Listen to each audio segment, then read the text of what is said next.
And I'll do the screen share. So we're at level 19. How do you feel? You've been rocking it the last couple of levels. Yeah, I mean, I feel okay. I feel like just focusing on what we discussed before about how, okay, pick something and kind of stick with it for a while. Okay. I think that's kind of helping me out and helping me define my style. So what I've been leaning towards now is more headshots and then portraits that are like headshots. So, okay. I mean, even my portraiture is still kind of that same format, but the portraiture might get a little more artsy versus just a standard professional headshot, you know. Okay. Now for Sphere 2, are you thinking that you want to stay in JLark, or you want to see some of the other Sphere 2s that are being offered? No, I planned on going with you. Okay, good. Just checking. There's lots of really awesome teachers doing all kinds of things. So it's both. Some people feel like their time's like good and they want to stay until they feel like they've grown all they can with the current master. And some are like, I want to taste all of the flavors. So, right. Okay. Well, I'm really interested in the business aspect of it. And actually, you know, that's kind of why I chose you to begin with. I didn't expect Sphere 1 to be anything, spiritual. But you know, I was really looking forward to Sphere 2, I think. Okay, well, let's take a look at some of the images that you brought. I'll do this screen share, and then we can chat about business and where you want to go from here. Sound good? Okay. Okay. All right, so same thing as the last critique. Just tell me a little about creating the image, how you feel about it, and then I'll give you some feedback as well. Well, so this is my buddy Kevin, and he has this chiseled jaw and everything. He's freaking awesome. Every time he steps in front of the camera, he just knows what to do. It's just, can I compliment him?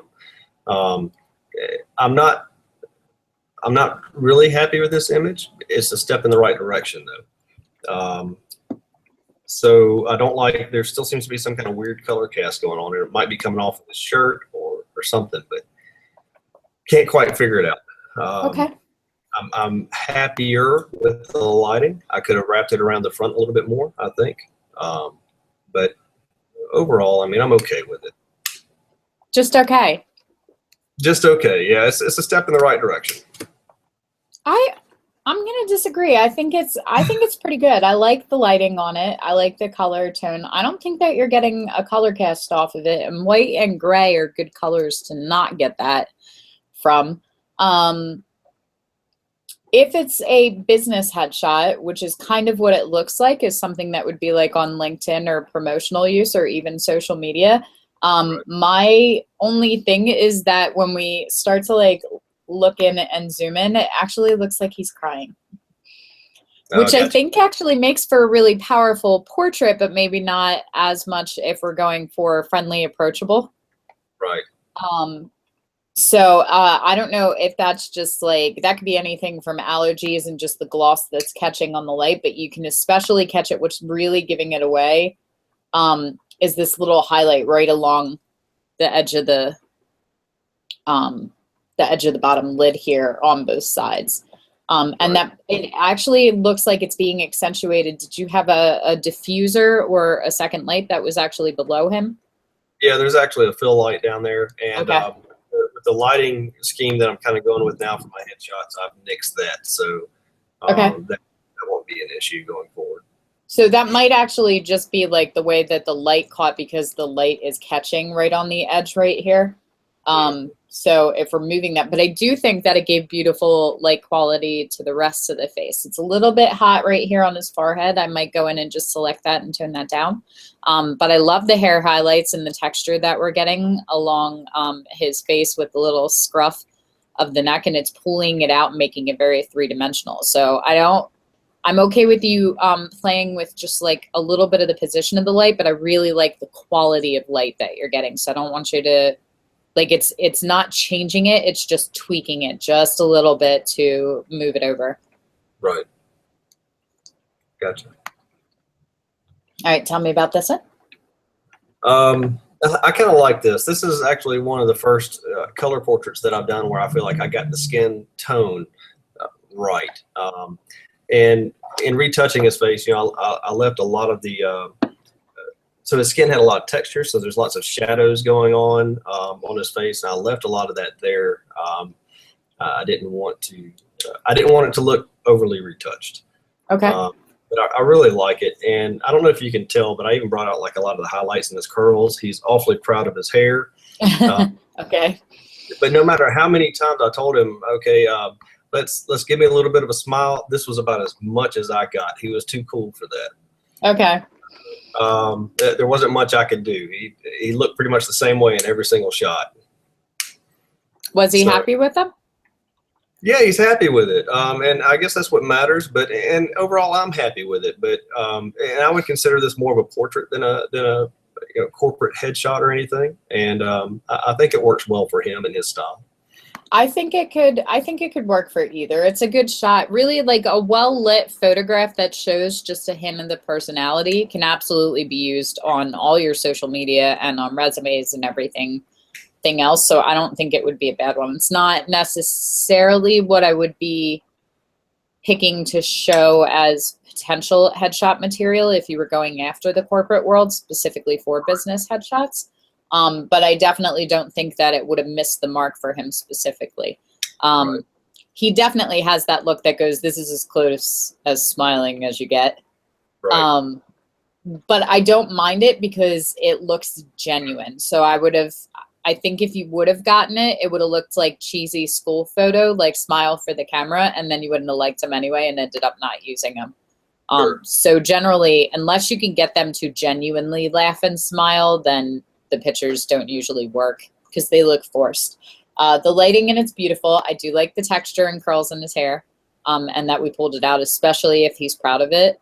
I think the skin texture looks great. There's just like one or two, like I would have definitely left a lot of the texture, but you definitely want to take out anything that are like pock marks or scars or anything that's like a strong colored variation. Like there's this spot right here, this would go for me.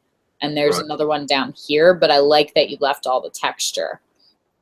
The only other thing that I really have to pull out is like just a little more light in the eyes. Like you have beautiful catch lights, but it's so hard with people that have very dark brown eyes to separate the iris from the pupil. So they just look like these big black discs, which with the highlights, it doesn't bother me as much.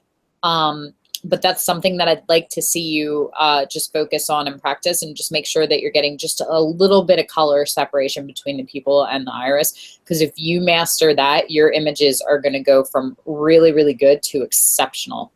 Right. Well, that sounded like a compliment. It is.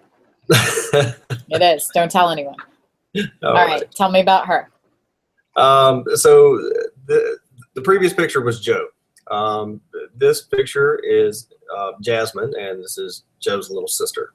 Okay. So actually, I called her dad to come in for a headshot, and he said okay, and he scheduled a block of time and ended up bringing all his kids. So it was fun. He snuck that in on me. Jasmine, it was interesting.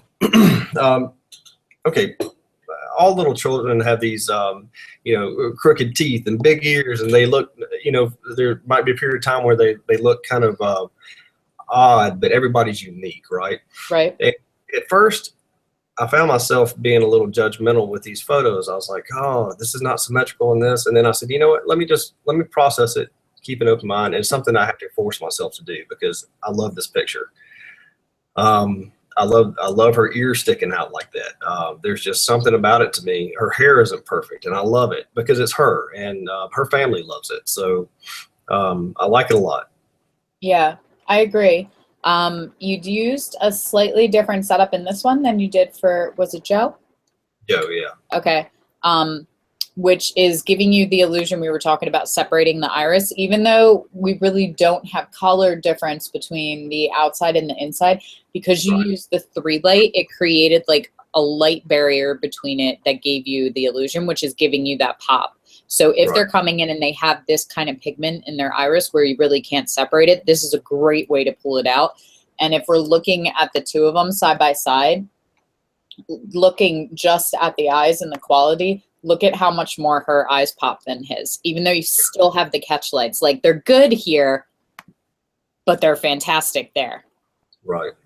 So you nailed it here. So this is definitely something to keep in mind as a good lighting setup. And it doesn't have to be like consistent throughout the whole shoot, but it's definitely something that I would keep in my back pocket if I'm noticing they have those like dark almond kind of eyes, for at least some of the images. Right. I like her messy little kid kind of feel and the cuteness. I love the ear. I'm not a huge fan of this strip of hair. I would probably edit that out.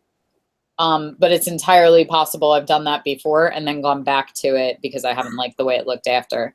Right. I'm okay with the hair not being perfect. I wouldn't go in and fix everything, but there's a couple of big flyaways that come up, like right around here and up here, some of the thicker ones that are coming away. I might just go in and touch those, but I definitely wouldn't create like a smooth silk line on her hair. It's just some of the ones that are pulling away from the general direction of the hair. Right. I love the lighting on her outfit, and the outfit's super cute because it has just enough detail to be cute and girly without overwhelming or detracting away from the portrait. Her smile is very cute and genuine. I love the dimples. And I think that the lighting on her face really brought out the structure of not just her face, but her expression, which I think is really important. You did a really good job of keeping all of the youthful features of her and not over retouching that, because I cannot stand when people retouch children's photos to look like the pageant images. Right. So I like it. I think this one's a win too. And one big problem that I had with a lot of these, and I didn't realize it. So a lot of times I shoot tethered on my laptop, and my laptop has a different type of screen than my Mac does. Okay. And so I wasn't used to that. So all my photos, I wasn't looking at the histogram. I was just looking at the screen, and they look really bright and everything. And I bring them over to my Mac, and they're all severely underexposed. And this has bitten me before. But now I think I'm really aware of it, and it's something that I'm really watching my histogram a lot more when I tether to my laptop. Have you done any calibration with either of your screens? Yes, I calibrate both of them. But they're still off from each other? Yes. Okay. So, and just the difference between, I guess, I don't know if it's my Mac and IPS screen or whatever, where the laptop's a different kind of screen, and and even you angle the laptop a little bit, and it can totally affect the way that the picture looks, right? Yeah, that's definitely true, but you should be able to create a profile where it would adjust so that, it's the kind of thing that like you might need your computer, your desktop screen at say 36 brightness and your laptop at 29 to compensate, but you should be able to create a profile that will take that in and adjust the other one so that it's showing you the same thing. Now, I'm not a huge tech person, but I have a couple of people that I can put you in touch with that can help you sync those two, because that would make me crazy. Yeah, that would be great. That'd be awesome. Okay. But either way, I still think it's a win. And if it was coming off underexposed, I think you did a good job recovering it. Really, the only areas that look a little dark are just some of the shadows that we're losing in the lower parts of her hair. But we have enough of it up around her face and framing it that it doesn't lose points for me. Mm-hmm. Okay, tell me about this one. This is probably my most favorite picture to date. She works on base here. She's going to be one of the first female submariners. Even before I knew that, I'm a submariner myself, so I had that connection with her. But even before I knew that, I saw her in her ink one day, and I said, "Oh, you've got to let me shoot that." And then when I found out that she was going submarines, it kind of gave us that common bond, and I actually got her to come over and we talked about it a little bit. This one for me, the lighting is very interesting, but then also the fact that she's not looking at me, but there's still a face looking at me. I like it. Yeah, I like the dichotomy of that too. I think you did a really good job of showcasing prominent ink in a way that didn't detract from the fact that it's a portrait, which is especially impressive because you don't have her making contact with you, which usually leads the eye to look away from the face. And I think that she has very strong presence. But there's a very gentle kind of feel to her and to this moment that I think is really attractive. I like the dark, moody lighting, but I think that we could have used just a little bit of rim or fill light here, just so we had a little bit more separation between her hair and the back of her shirt and the background. We kind of lose her and fade her into the rest of this. On the front, you just kind of make it, and looking at different screens as well, because I have both of mine hooked up and the one isn't calibrated. It looks a lot darker on my one, but even with the calibrated screen, like we at least keep enough of the wrinkles and the texture of the shirt that I can make out the line of the front. Her back, I really like have no idea if it comes in and she's super skinny or if it goes straight down.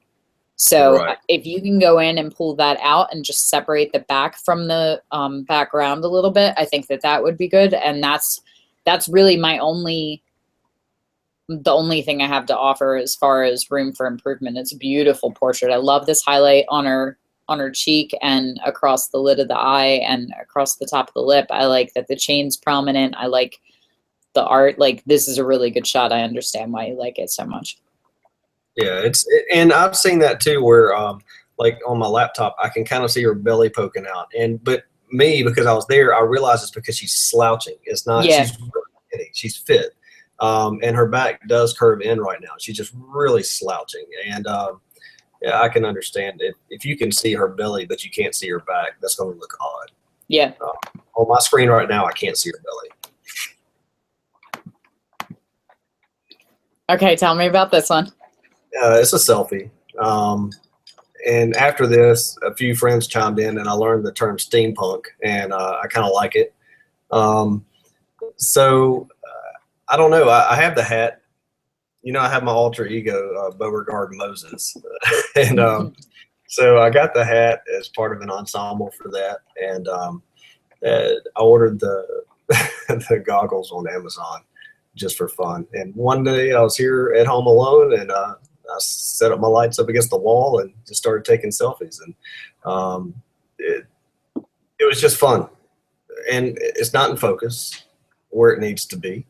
Parts of it are in focus, but it's really technically not all that great, but it was fun.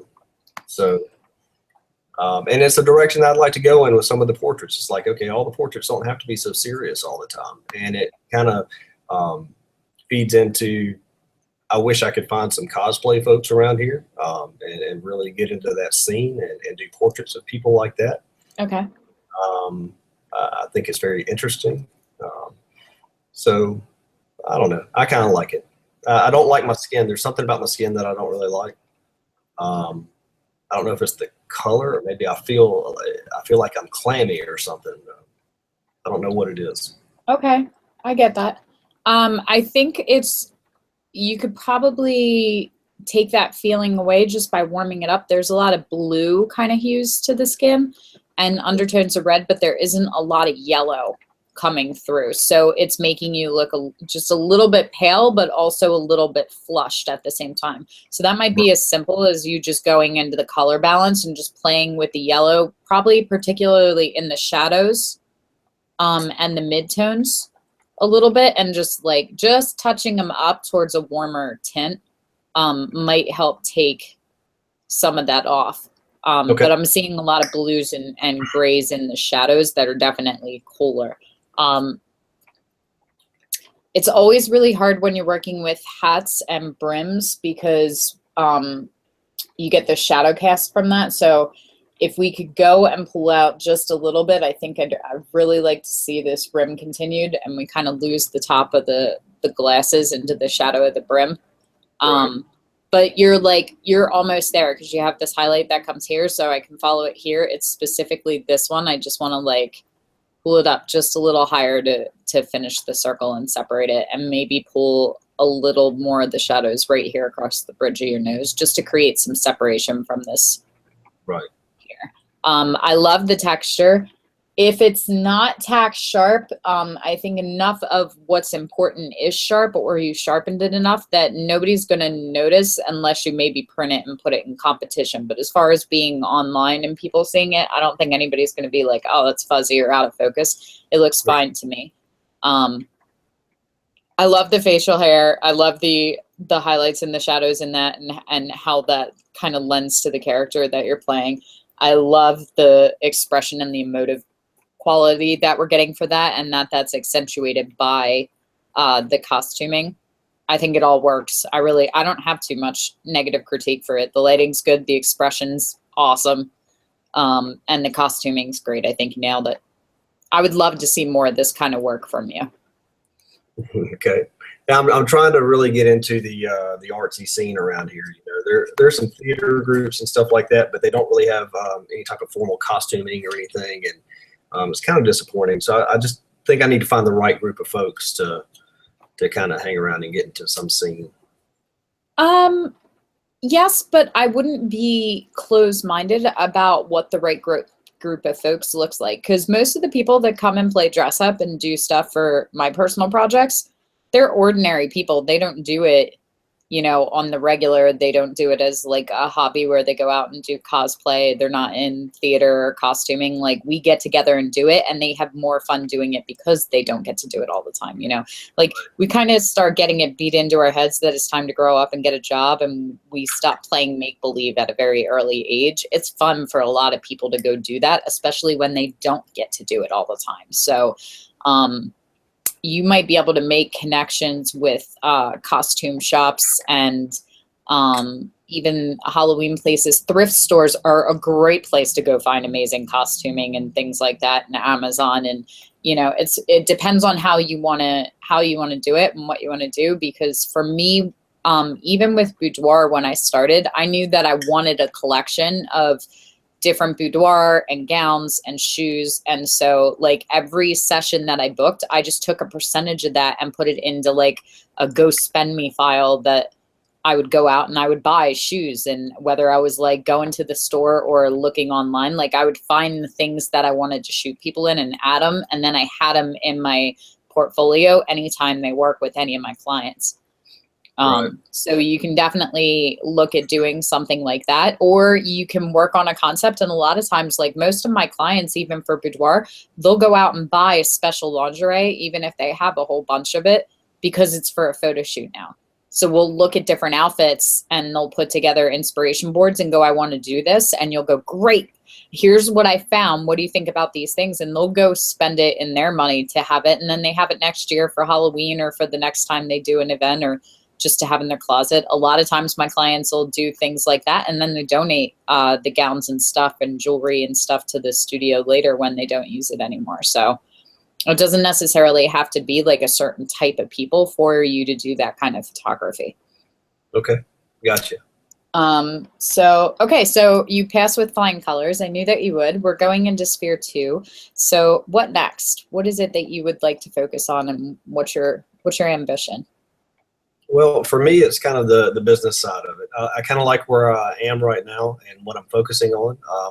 I do want to do other work that's personal work that kind of goes beyond what I currently do.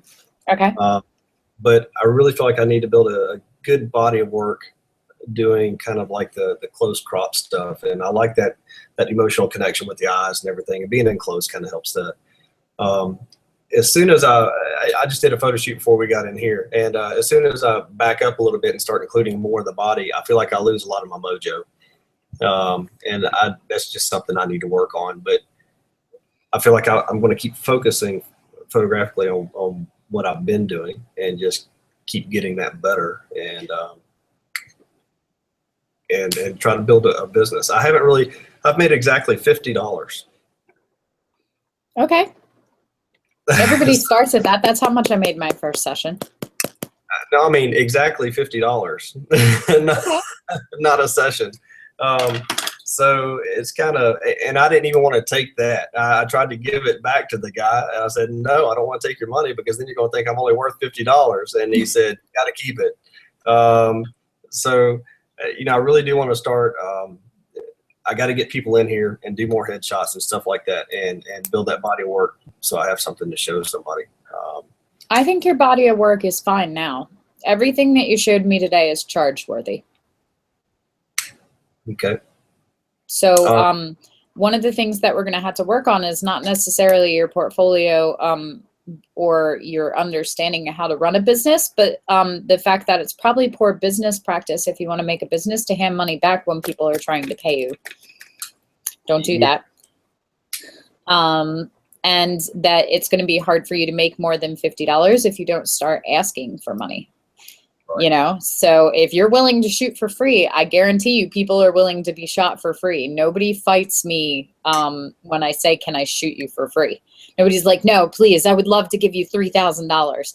You know, like they're like, sure, you know, and you'll have the same thing. So you're setting the tone, but it is definitely not the quality of work or the fact that you had to get better behind the camera in order to charge. It's a mental block for you. Right. So let's talk about that. Why is that? It's kind of feeling worthy. It's kind of feeling worthy, I guess, and feeling confident behind the camera, I guess. You know, I still say too much out loud of what I'm thinking and what I should be keeping in my head, and it kind of gives me away. So Okay. I have to stop that. I realize I have to stop that. I've identified it. So. Okay. Has anybody ever called you out? Has a client been like, you probably shouldn't say that out loud? No, I've had another professional tell me that. So, okay. I actually went down to Doha. I took a trip. So I'm a member of, the headshot crew also. And so my wingman, as they call him in the headshot crew, is down in Doha. He's a Peter Hurley associate. Mm-hmm. And so I went down there. He invited me down there to just play for a day in the studio and kind of give me the rundown. And I kept saying stuff out loud, and he said, man, you got to stop that. So, okay, point taken. But this guy's really good, and he's going to come up here to Bahrain and see me up here too. So, but yeah, he's the first person that really called me out on it. So what is the ideal goal then? As far as your business, what is it that you're looking to do? How much money do you want to make? How much time do you want to spend shooting? Well, okay, I don't have an ideal amount of money right now. I mean, I'm gainfully employed, so Okay. I don't, there's no pressure to produce. That's one thing. My biggest pressure is coming from my wife, who's telling me, hey, look, these people are taking up all your time from me. You need to at least be making some money. Okay.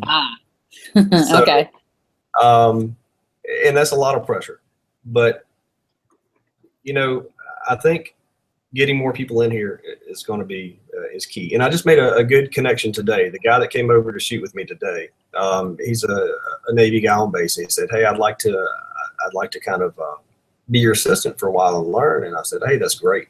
And he knows a lot of people on base, so if we can get people rolling in for headshots and portraiture and stuff like that, that'd be awesome.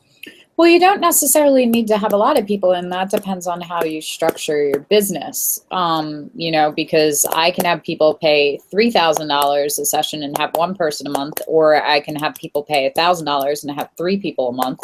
If I have people paying $100, then I have to have 30 people a month, but it's all the same amount of money. So without you having any kind of feeling, okay, let's back up a second. So your wife says they're taking up all your time from me.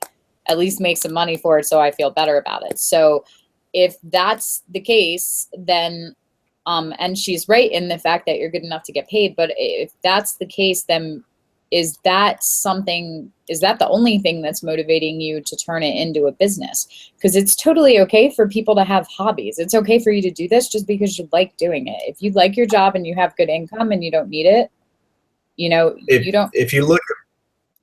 Go ahead. If you look at my living room right now, if I were to turn my camera around, or you would see that this is a little bit beyond a hobby. It's unhealthy. So yeah, no, I do need to charge money for it, and I do like the artistic expression and everything. It makes me feel great, but at the same time, at the end of the day, I feel drained when there's not much to show for it, and I keep spending money. Gear acquisition syndrome. Well, that I think would be a plus. Like at minimum, if you don't need the money to support your lifestyle and you're not necessarily looking to go full time as a photographer, if that's not the ambition, then I think at minimum we should be looking for it to create a healthy spending fund for equipment and lenses and stuff like that, and maybe a take your wife out to dinner fund, and we start planning a date night so she knows that she's just as important as everybody that comes for your camera. Right. So I'm fine with it just being extra spending cash.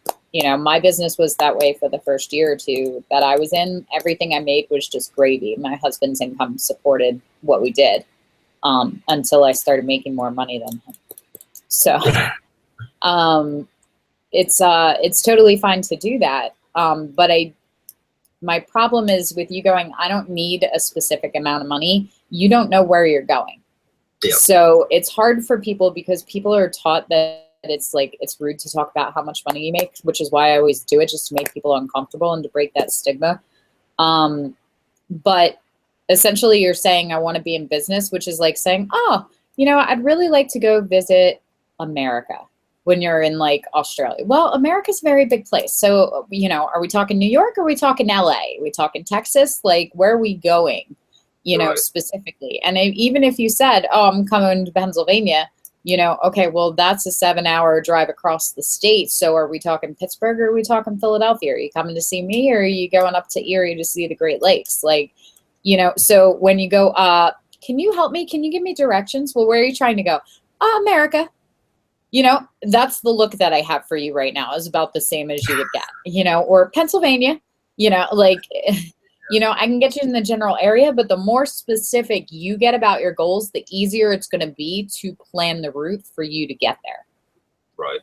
So this is something that I want you to spend some time with and maybe talk to your wife about, because if you're in a really good place right now, financially, between your income and her income or whatever your financial situation is, and you don't need any of the money, now is the time for you guys to go, here's where we are and this is where we'd like to be, because all of this can supplement and take you from where your life is to what your dream life looks like, which is one of the first things that we do in Sphere 2 is called the wishing well exercise, because I don't want to know what you would do with $1 million or if you got a client that paid you $100,000. I want to know what Tuesday looks like on a typical day, and not just with what you're shooting, but you know, what do you do when you get up in the morning? Are you having coffee with your wife? Is that in your kitchen with your Keurig, or is that at the local coffee shop down the street? You know, are you getting in the car that you have now, or do you have like some sweet Corvette that's been completely remodeled? Like, you know, what does that look like? Because all of this money can start building the platform and the foundation in between where you are and where you want to be.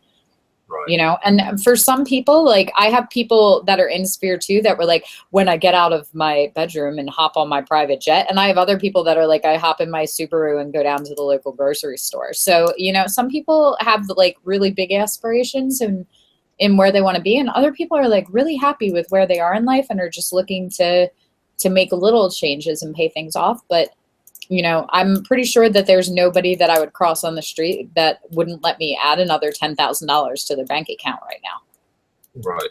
You know, so figuring some of that out may help you find the answers to how much money do I want to make a month, because you can start breaking down what those costs actually are and what you would have to the kind of lifestyle that you and her dream about, and anybody else that's involved in your lifestyle, you know?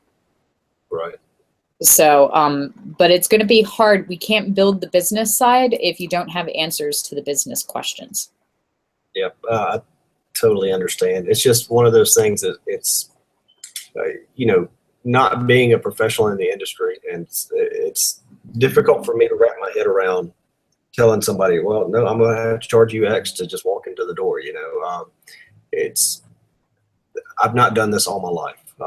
You know, as an IT guy, I feel different. I feel more confident about that. But yeah, this is something where I need that confidence. So how long have you been shooting?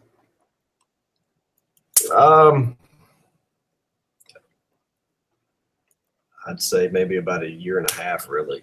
I mean, where I've actually been studying it. Okay. So not really long at all. And it wasn't until after the new year, this year, that I said, you know what, this is the year that I'm going to actually put a lot of effort into it. So I think my rebirth into photography was actually after the new year this year. I got serious. Okay.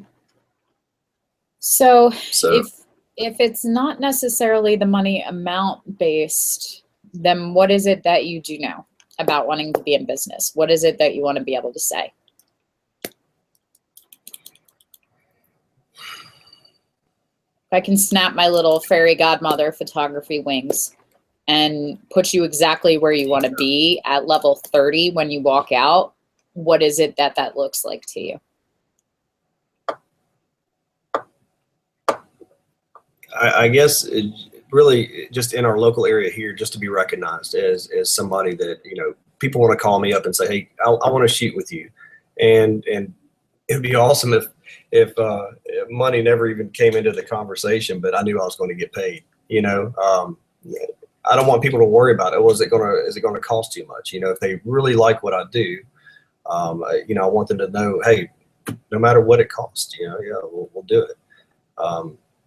I know that's kind of weak.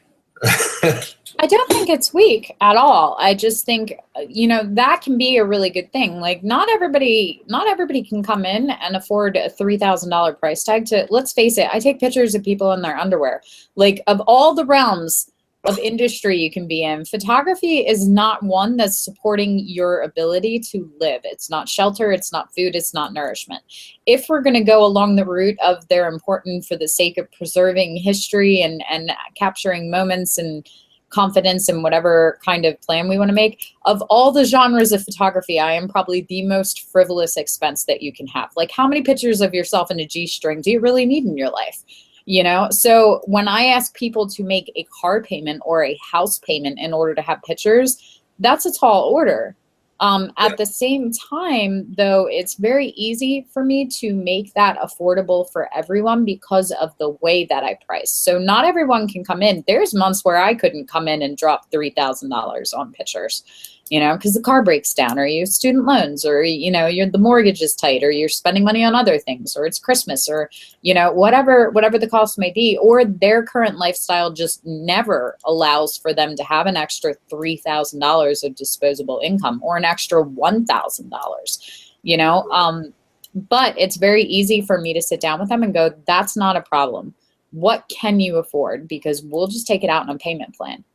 You know, and it's no interest, there's no numbers, there's no chaos because I don't want to do the math and keep it up. Like we just break it down into payments for them. So they may not be able to afford to come in and drop, you know, $1,200 in one lump thing, but I could charge them $100 over the next 12 months and that wouldn't hurt them financially. Right. Like that wouldn't make them go, oh, how am I paying for food this month? Because I don't want anybody making that choice. You know, I don't want to be responsible for like, we can't afford milk this month because mommy got photographed naked. You know, like that's a terrible thing. I don't want that on my shoulders. So I work with them a lot to break it down and figure it out. You know, the other thing with self-confidence is that I didn't want to ever have to argue with a client about whether or not I gave them $3,000 worth of art, you know, that they weren't happy with the price. So when they come in, they don't buy beforehand, and we're not talking those numbers. It's $500 for them to come into the studio for the day and book the session, and that includes my hair and makeup artist and my massage therapist if they choose to go in that. And that's it. It's just the session.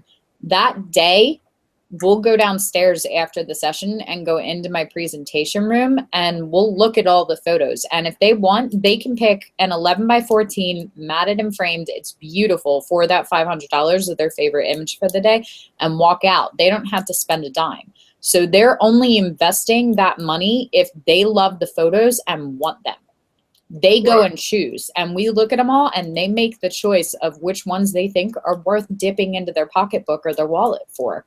And, you know, it's always gratifying to me because when they go to me and make the decision and go, okay, I want a 20 image box and it's $2,500, then they write me a check for $2,000 because they've already paid the $500 to come in. So I use that as a print credit towards it. Does that make sense? Are you with me? Yeah. So they're only investing more money if they think it's worth investing more money. So I don't have to argue with them about, you know, I need to upsell you or you need to understand the value of this collection and having all of these. Like, I just show them the images, and when they go, ooh, oh, you know, that's it.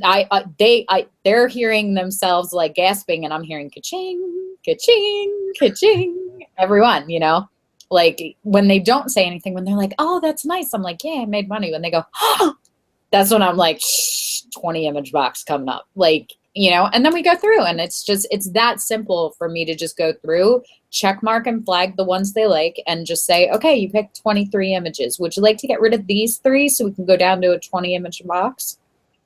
And they say yeah, or they say no, they want all 23 and they'll add on the extra 3. But there's no hard sell. There's nothing that breaks down. If they look at it and they go, I really want these 20 images, but I really can't afford to spend $2,500 right now, that's fine. What could you afford in your monthly budget right now? And it's a question, and it's open-ended. So it's not, can you afford this? Because then you're inviting them to say no. No, I can't afford this, you know. But if I open it up and go, that's not a problem, what can you afford? And they go, oh, I can afford $50 a month, you know, okay, or $50 a paycheck every 2 weeks, then we can spread that out and open it up. And I've even had clients that have called and been like, I can't even afford the $500 down to come in, and that's fine. Then we'll break it down and do the same thing. You can afford $100 a month, then I will see you in 5 months at the end of the summer. You're on the calendar. We'll start the payment plan now. That way that's covered when you come in, so that my time is coming in. You know, like, I don't hard sell anybody, but I don't work unless I'm being paid for it. Right.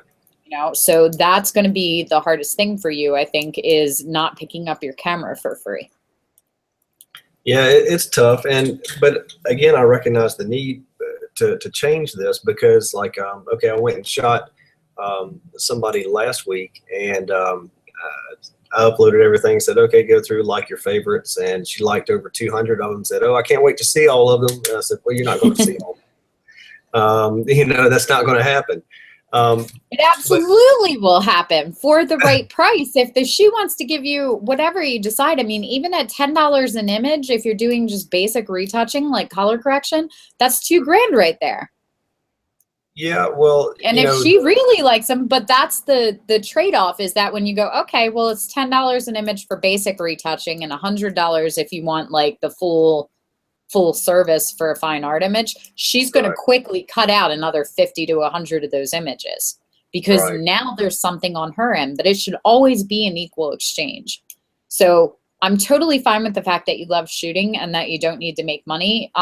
You said personal work, that's what you don't charge for. But anybody that's approaching you and going, hey, I'd love to have you take my picture, they're paying for it. Right. The same way that if you walk into a restaurant, or you walk into a grocery store, or you walk into a barber shop, you walk in with the intention of paying. You know, them contacting you is basically them saying, take my money. Yep. So I need to see how to set a day rate. So that was something different, where it was actually on location at their villa here. And, so it included taking all kinds of equipment there, and because I didn't know what I was walking into. So I took pretty much everything, and pretty much spent the whole afternoon there. So we got a lot of different looks, different outfits, different locations. And the very first image that I retouched for and sent her was more the fine art approach. And of course she loved it. But the problem is, well, it could be a good thing it wouldn't be a good thing if I was charging for the photos.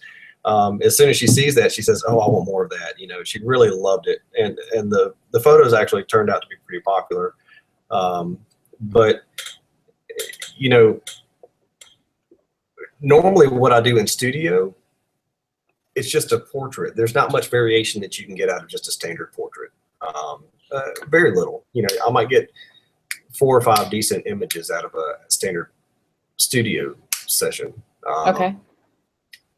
And that's because I'm not doing a lot of props or sitting down on the floor and then let's get back up and all this stuff. It's just pretty straightforward. I like to try to draw some emotion out of somebody, get that connection with the eyes and everything. And so I think the way that I would structure things, the way that I've been thinking about it is, sure, I'll charge a session fee for that. And I don't know how long it might last, an hour, 2 hours. And, that would include one retouch photo that I'll send you. And then, a retouching fee per photo after that.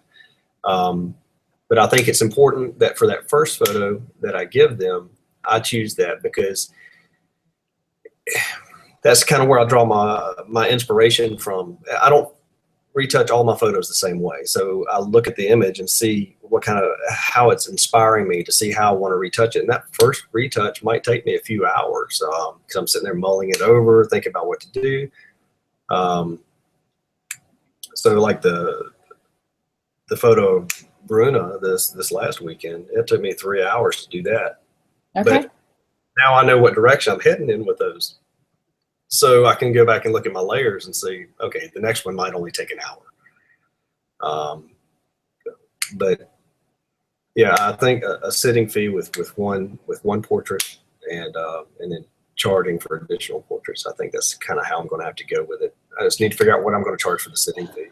I think, and that comes down to how much money do you want to make? What I hate to see is I hate to see photographers that look around them and go, what's everybody else charging for headshots? I'll charge that. Right. Because the reason, if you can't follow what someone's doing and have that be the right course of action without knowing why they're doing it. That's the lemmings off a cliff thing.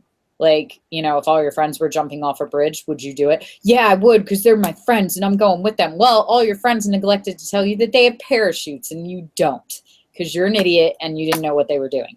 Like, Right. so it's the same kind of thing. So I don't want to throw a blind number out because that doesn't suit anything you're doing. At the very least, if we're not going to do like the whole life plan, then go look at and create a wish list on Amazon for all the glass you want and lighting equipment and new cameras and figure that out. Like in the next year, I would love to buy all these things, and let's break that down into prices. It also depends on how much you want to work. If you work full time and you have a family and you have other obligations that are taking your time, then you probably don't want to do 3 sessions a day, 5 days a week. So that makes a big difference, because it's not just about how much you want to make. If we say, okay, we want to make $1,000 a week, if you only want to shoot once a week, then you need to make $1,000 a session. If you want to shoot 5 times a week, then you can charge $200 a session. But most people blindly put together the numbers, and then they have to structure their life off those numbers in order to make it. So if you go, oh, I'm only going to charge $200 a session because that's what the guy down the street is charging. Well, now in order to get to that $1,000 a month, you have to work 5 days a week, which is 5 days a week that you're not having dinner with your wife because you're not doing it until you get home and off work. So she's not seeing you, and then you're tired at work, and then you're backed up because the images are on top of each other and you're taking a couple of hours to edit each one. Like, that can get really overwhelming really fast.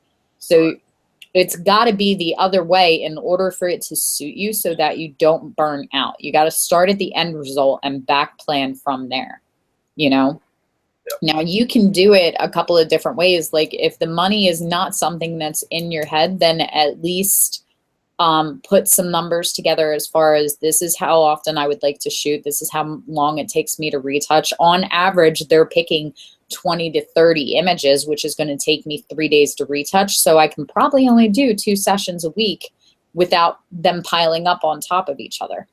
That was a huge problem for me in weddings. It was just, once everybody started booking, even though I was charging incredible rates, I was charging $8,000 to $12,000 a wedding, but then I was still booking them, and it was like I had to keep raising my rates until they stopped hiring me, because I was just getting backlogged with how many videos and things that were taking too much of my time for not enough.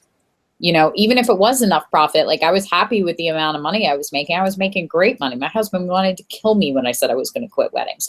But even with how much money I was making, I burnt out because I was just at my desk all the time. And I was tired and I was overworked and I was frustrated, and I didn't want to go shoot the next wedding because I had 3 other weddings I was on top of, and I was yelling at my kids. Like, that's all bad. And so the money became irrelevant, even though it was great money. And so it's just a matter. And I felt bad turning people down because that's the other problem. Like, you're like, oh, well, I feel bad asking people for money. Well, then when you get over that and you ask them for obscene amounts of money, then you feel bad turning them down and going, no, I'm not going to hire you. I know you want to give me 5 figures to my bank account, but I'm just not going to take that because I don't feel like it this week.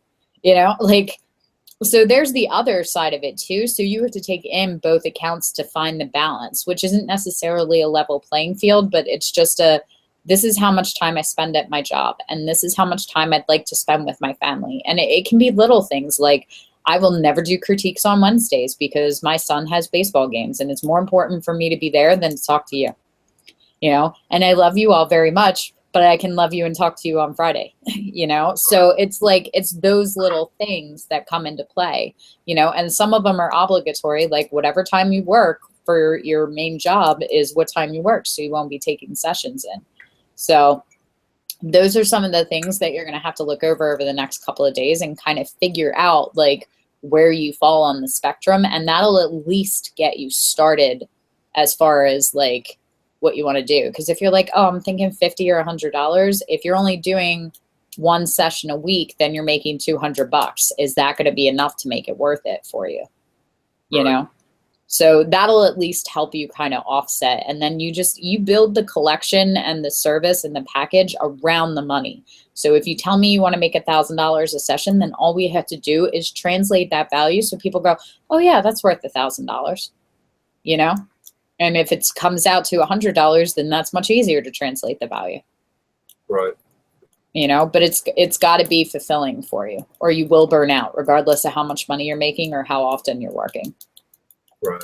So if we build you up, do you want to quit your job and just do photography full time?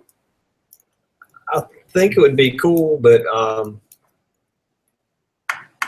yeah, no, I think it'd be great. I have to get comfortable with other styles of photography. I feel like to do that. If I look at the headshot photography, well, if I look at headshots, they not a lot of volume. Okay, you might have a lot of customers, but I mean, how many headshots does an individual customer actually need? You know? Didn't you just tell me that you're in Peter Hurley's headshot crew? I am. Do you have any idea how much money that man makes just doing headshots? Oh, and he's insane too. I mean, it's awesome. He's a friend of mine, and I'm telling you, that man can buy the bar with headshots.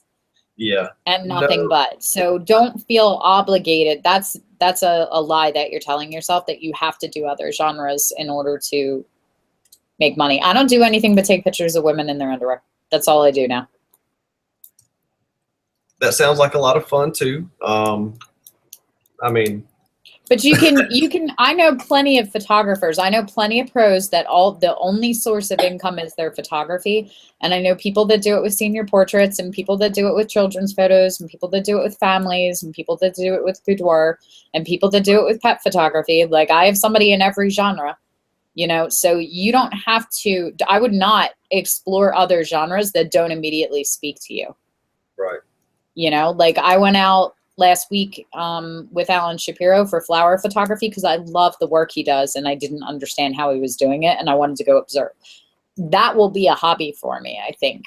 Because I do like it and I understand the appeal, but it was something I was genuinely interested in going and learning. But I absolutely would not go take a class or learn how to get better at senior photography. I want nothing to do with that market whatsoever. I just don't. Sports photography, no, not at all. You know, even some of the arts and the landscapes, like it's not where my heart is. So whatever gets you fired up, we should be building your business around that. Whatever gets you excited and up an hour earlier than you have to be up to like pack your bag and get ready to go and test your lights, like that's what we're building your business around. Right. Yeah, and that's really the headshots. And I do like the connection with the subject. Peter's he's able to work magic when it comes to connecting with people.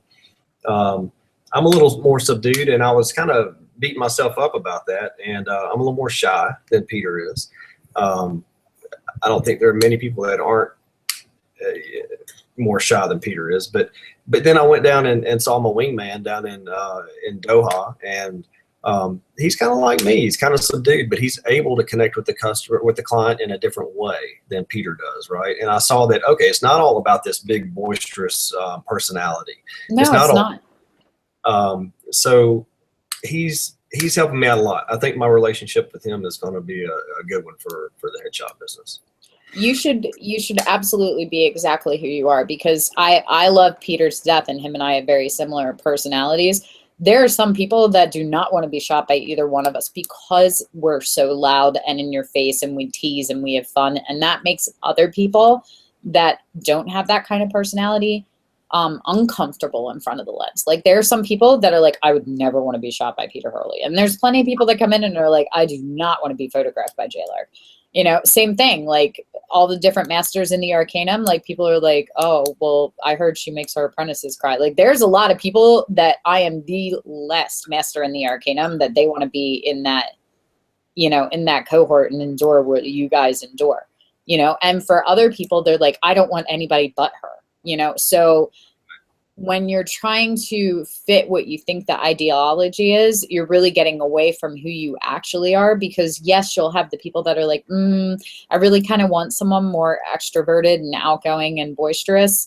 But you're missing all the people that are going, oh, no, no, no, that's exactly who I want to photograph me. I can't have that kind of energy out and around. Like I'll photograph better if it's more of a quiet, you know, personal connection and that kind of intimacy, which I think is totally different. Like if you look at Peter's headshots and the energy he gets from his people, it's a loud kind of energy from all of them. It's very aggressive and visually kind of in your face, even though it's just a headshot. When you look at yours and some of the images that we were going through, there is a sort of, I don't want to say solemnness, but like a calmness that comes, and you can't get that from the kind of energy that Peter gives his people. Right. You know, there's a difference between like, you know, an intimate vulnerability that you can connect with and a outgoing, this is all of me right here, like all thrown on the image right there. I like the little bit of mystery and that sort of quiet enigma that you have going on in your work. There's something about every image that you take that leaves enough to be desired to keep the viewer desiring and wanting to figure out, what is it behind that look? What is it that she's thinking about? Who is that person? You know, so that's going to be more of who you are. And the more that you embrace that and don't feel the need to be whatever you see other people being that are like your success pillars, you know, the faster you're going to find that kind of success. Because the one thing that I can tell you is whoever you put up as, you know, a photography idol in terms of their art or their business, one thing they are all doing is being who they are, which are very different people. You know, Peter Hurley is completely different in personality than, say, Sue Bryce, who does glamour portraiture. And they're completely different in personality from Lindsay Adler and her fashion. You know, like the people that are well known because it's them. And you have all the other people saying, I want to be like them. But then the clients that have the money want to be shot by them.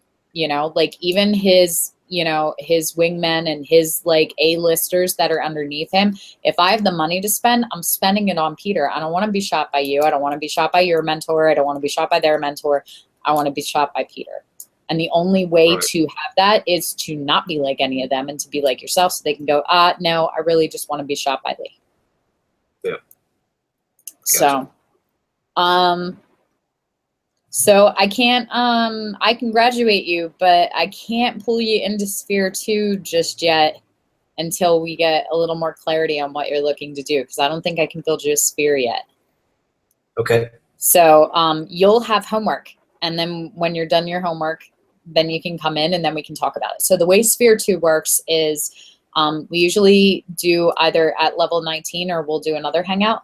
And then based off of the info that I get on what you're looking to do, then I build you a custom 10 level sphere. So for the last 20 levels, you guys have had like level 18, you're doing this, and level 19, everybody's uploading their images and coming to critique, and everybody's been doing the same assignment with their own work.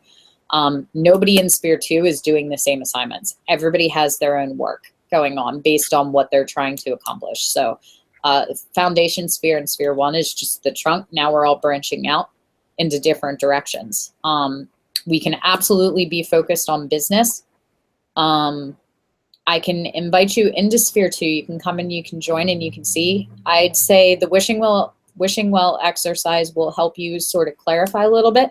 I suggest that you take your wife out on a very nice dinner and play that game that we all played early in the relationship with, what do you want life to look like? You know? Like, what are we going to do? And what if we have this? And these are our kids' names and yada, yada, yada. Like all that fun stuff. And we'll live in a big mansion on the top of the hill. And, you know, I've also had couples do this where they sit and they write it down and then compare notes and see how in sync you guys are with what you want and what you don't. Oh, I didn't think of that. Yeah, we can have a third car, or no, you know, we're not getting that car. We'll just each have our own car, you know? But I would say spend some time and see, and not just with the kind of lifestyle that you want to afford, but time, you know, making sure that you're setting that aside. Like, you know, if you're working a lot and you're getting booked a lot because we do really well with the business, then, you know, maybe one night a week that's like date night is enough for her to get her fill of you, where she's like, yes, please go bug those people for the rest of the week. That's how my husband is. Like, he only needs like 4 hours a month, and then he's like, please go away. Like, just go build something or shoot something. So it might be that, or it might be like, you know, I want at least an hour before bed every night that's just, you know, you and me talking about the day or whatever. And then you can build that into your scheduling. If we're looking to replace your current job with photography, then a good place to start with money might be, what are you making now? Do you get paid every other week? Because we'd have to at least match that, I imagine, in order for you to quit your job and do photography full time. And how does your wife feel about that? And what about things like insurance and, you know, health, dental, that kind of stuff, 401ks, can you move them over? Like, there's a lot of those things to take into consideration. So if you're making $5,000 a month, we might have to actually make you $6,000 a month in photography in order to cover a good health insurance plan, because you won't be with your business anymore. Or your wife has a great health insurance policy with her business, so it doesn't matter because you'll just go on hers. So little trade-offs and things to think of. But I'd say spend the weekend, at least the next couple of days. Don't be in a hurry with it either. Like, spend some time and really do some soul searching. Like, there's certain moments that are pivot moments where everything falls into, like, before this and after this. Like, the day you got married was before this, and now you're married, and everything else was after that, you know? And we have like these things. Consider this one of those moments where you actually get to really take the time to plan what the path is that you're going on. Like, do you want to take the scenic route and move around and get to see half the country? Or do you want to go from point A to point B as the bird flies, you know, and just get there? Is it about speed, or is it about, you know, the experience of moving through that? Do you want to get there by the end of 2016, or are you fine just kind of easing into it and maybe you quit your job in 2018? You know, like, these are all things to like take into consideration. And I'm a big believer that if you're married or you have family and you're spending your life with people, even, you know, people that have roommates, like, it's good when your life decisions affect other people to take them into consideration and see how in sync you are. Right. Makes for much happier everybody's. Yep. So, but I would say, like, give it a couple of days, have some good thought, you know, maybe talk to your headshot guy if he's your guru about it. And, you know, maybe he'll have some good insight as far as running the business. You know, talk to your wife, talk to other people around, see how you feel and what you think that looks like. And when you have at least some of the answers, you know, then drop me a line and be like, all right, let's have another discussion. Okay. Does that sound good? Yeah, that sounds great. I mean, would you like for me to, if I write something, would it be too much for you to read? Would you rather discuss it like this, or would you rather me write something? No, we can do either. We'll probably hang out again to actually build your sphere 2. Okay. Unless you have a very clear idea. Like, if you come back and you're like, look, JLark, I want to make $4,000 a month. I want to do nothing but headshots. I want to work primarily, you know, with people from the naval base. You know, this is what I'm looking to do, 3 things, then that's enough for me to build it with. But if you want to have another conversation and find our way around it, that's usually what we do. I would say, put in your request for your level up. We'll level you up to 20 so that you get dropped into Sphere 2, and then I'll send you an invite. Go in and do the wishing well exercise, and I'll introduce you to all the people that are at Sphere 2, and, you know, talk to them too, because they've all been in Sphere 2 and working hard at it. And they'll have some good insight too for some good thoughts on what you should do. The culture and the feeling of Sphere 2 is totally different than what you're getting in Sphere 1. Okay. So, but I think I think you have a very, very general idea, but it's like people saying, I want to be successful. You know, Yeah. for some people, like, you know, a really good question, one that I ask a lot is, would you like to have the photograph that sold for the most amount of money, or the photograph that was the most well-known photograph in the world? Right. Yeah, that's tough. Yeah. So, you know, and essentially what that is fame or fortune. Yeah. You know, really, for me, I'd choose fame all day long. You know why? Because in another 50 years, I probably won't be here. And in another 200 years, I'm fine with being a really well-known photographer and being an Ansel Adams, because any of the money that I have my kids and my grandkids are going to spend on stupid stuff, you know, and that'll be gone. And, you know, who cares about those shitheads, you know? But it's like, it's a trade-off. But for other people, like, they don't feel that way, and they could create for the rest of their lives without sharing the work with anybody, because it's therapeutic and it's emotional for them, and they would love to have a photo that sells for $100 million, you know, and they would take that money and go live a quiet life somewhere else, and they wouldn't want anybody to know their name. So it's, and for some people it's both. They're like, can I be the most famous photographer ever, and then by extension sell my photography for the most money ever, you know? So it's those kind of things. But, you know, if you say, absolutely, I want to make a lot of money, and I say, I want everybody to know my name, and then we get asked the question and we say, we just want to be successful, we have very different definitions of what that is, you know, because the path to getting to being the most well-sold photographer and being the most well-known photographer are not necessarily in sync. They might be going east and west. Right. So, Well, and so I guess Jeff Rojas wrote an article lately about Facebook likes. Did you see that one? I haven't seen that one, but I'm sure it's very witty. He always is. Yeah, and about how basically they amount to nothing. But on the flip side of that, you know, the more exposure you get like that, the more it could drive business to you. Could, if you do it correctly. Uh, The funny thing is, and we like to talk about that, and there's a ton of memes about it, but the thing is that likes and dollars, they're actually doing the same thing. So you need the dollars to pay your bills and to actually support. And that's where the argument comes in that likes are nothing. You know, you can't pay your bills with likes. But essentially what it's offering is, there's somebody saying that what you do has value, you know, because we're in a constant instant gratification thing. Like, we get in and we scroll. We do this all day long on our phones, and we scroll. And when something actually causes us to stop, that's one. If it causes us to like or love or, you know, emoji +1, whatever that is, that's 2. If we take the time to actually comment, that's 3. If we start an online fight, that's 4. Those are like 4 different levels of commitment that we have now made, where we said, what you did moved me. Happy or sad, angry or not, like, it may be that you shared a political meme and now we have to fight because you like Donald Trump and I like Hillary, and both of us are wrong.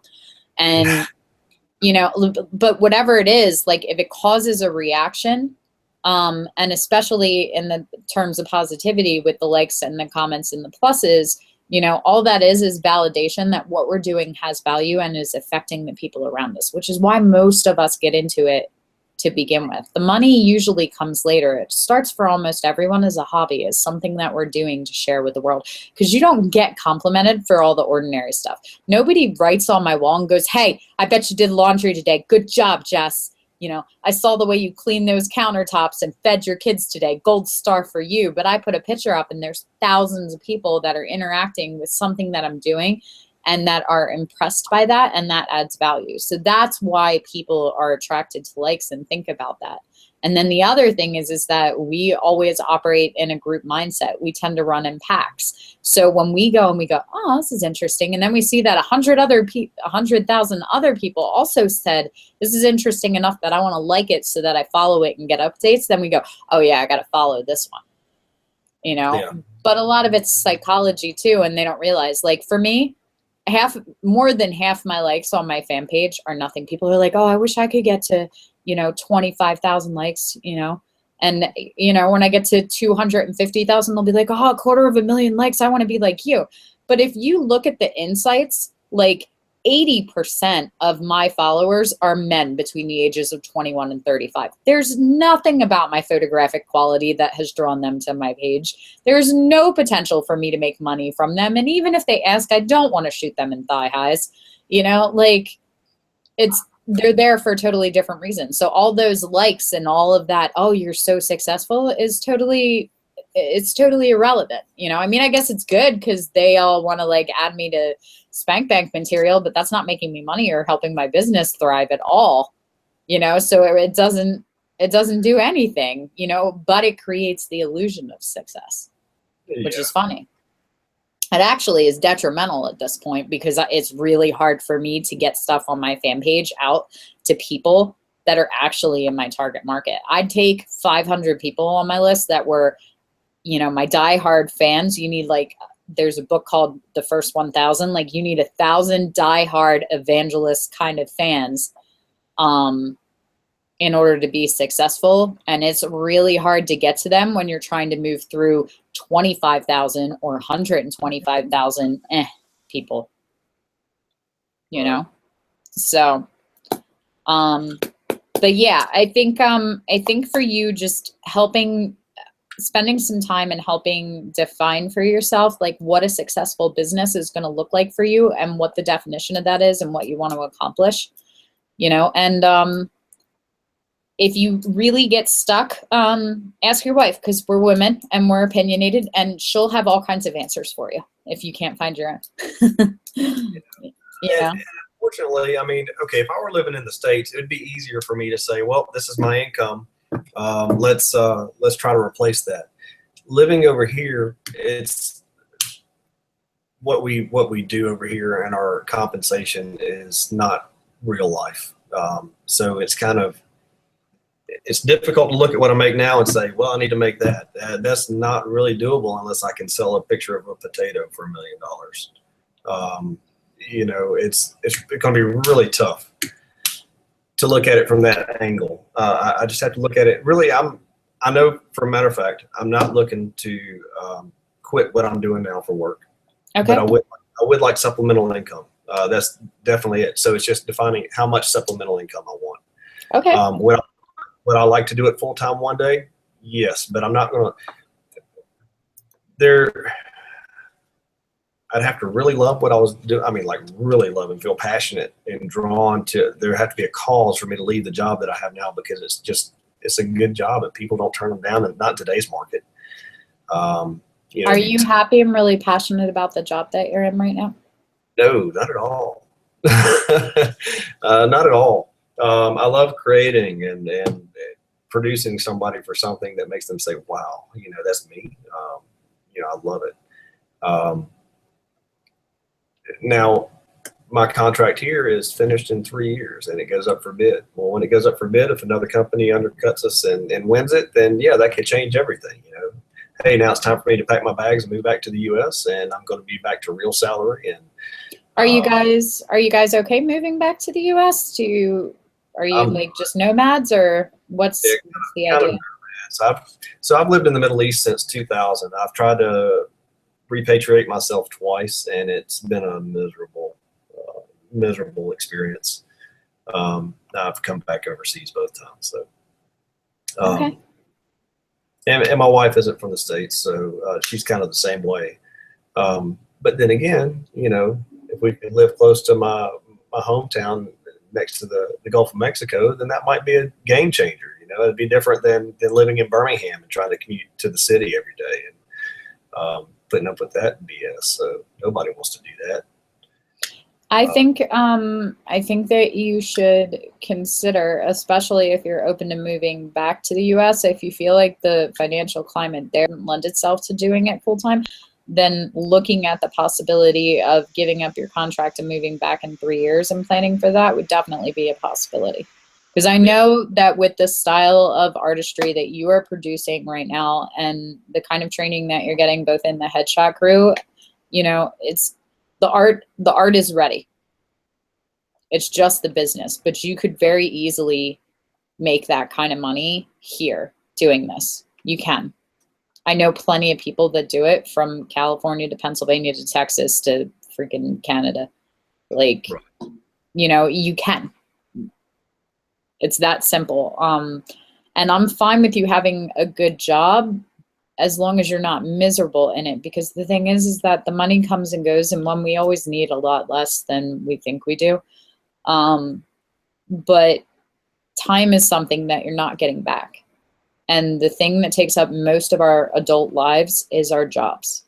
So if you're going to work to earn that paycheck and to put money away on the chance that you hope you live to 65 so that you can buy your freedom when you retire to do what you want, that's an awful big gamble. And even if you're right, and even if you live to 100, that's still 65% of your life that you spent doing something that didn't fulfill you, you know, and getting the chance to do it at an age where you're not as young as you were, you don't have the physical ability to put in the kind of hours that you do. Like, this is the time that you should be spending doing exactly what you want. And you are not getting any of it back. So, you know, if you're making insane money and that's enough, and it's, you know, it's a 9-to-5 thing, and you're okay with putting those hours away in order to have that so that you can use that money to buy the rest of the lifestyle you want, then I'm okay with that. But make sure that that is how you want to spend your time, and that that is leading you into feeling like you've spent your time well here. Right. And my job that I have right now, it's really good. It's easy. It's stress-free for the most part. Okay. It's a very flexible schedule, and it's allowed me to really pursue photography. If I were working my normal job in the U.S., I wouldn't be able to progress this quickly in photography. Okay. You know, so it's afforded me that, and it's given me the funds that I need to buy the equipment that I like. And okay, then I'm totally okay with you keeping that and continuing. And it may be that this is just supplemental income to continue growing that, you know, like this could be a very nice nest egg for you, or it can be towards any number of other things that you want to invest in the future, photography related or home related, you know, additions and new houses and fancy cars, or lifestyle, just traveling and going and exploring, you know, whatever it is that you want to put it towards. I would be looking at those things. Basically, if you don't need the money and you don't need to replace your income, then you should be looking at, what don't I have yet that I want to say that I had, you know, whether that's travel or a bigger house or a car or a membership to the, you know, really swanky golf club, like whatever it is that you don't have yet that's on your wish list, that's what we're building towards then. And those numbers should help you figure out what you want the business to be at. Okay. Sound good? Sounds great. Okay. Okay, so I'll write up a little paper or something, or a blog post or something, and see what to do. Put in the request for level 20 so I can move you up, and I'll send you an invite to Sphere 2. Once you're in the Sphere 2 community, go and read some of the other people's wishing well exercise and just do that exercise. That'll fit as your blog post or what you're doing. That assignment is pretty much what we're talking about right now. Okay. And if you look over a couple other people's and see how different theirs are, that might help get you started. And then we can go from there. Okay, that sounds great. Good. How are you feeling? Are you feeling okay? Are you feeling inspired? Are you feeling daunted? No, I feel great. Anytime we start talking about money, though, I start to feel a little bit of anxiety inside, and it's one of those things. I know I need to work through it, because this is not sustainable. Me doing this for and my other job and doing it for free and everything, it's not sustainable. I know, because sometimes I do feel burned out, like you alluded to before. Are you a reader? I do like to read. Okay. I haven't had much for it. I'm giving you a homework assignment. I want you to download or go to the bookstore and go on Amazon and buy The Millionaire Mind. Okay. By T. Harv Eker. Aker. Yeah. Acer, I think. Go look for The Millionaire Mind and download that book. It's not necessarily about making $1 million, but it has a lot to do with the psychology of money and why we feel the way that you feel when we start talking about money. And it worked wonders for me, because I had a lot of the same issues when I started. Right. So it might help shed some light. You'll have like one of those ahas where you're like, oh, yeah, it makes total sense. It's totally me. You know. Right. So I would like you to at least, you know, put it on a book on tape and listen to it on the way to work or something. But I think it would be helpful, and I'd love to hear what you think about it and if that opens up any thoughts or revelations for you. Okay, I'll do that. So, okay. Well, I'm excited to have you in Sphere 2. I only have 7 slots left, so you're taking one of them. So the next 6 people that move up are getting it. All right. Well, I'm just I'm happy I met your time frame for that. Good. Me too. All right. Drop me a line. Let me know if you have any questions or thoughts in the meantime. Otherwise, I will speak to you soon. Yes, ma'am. Take All care. right. I'll Thank talk to you. you soon, Lee. Bye.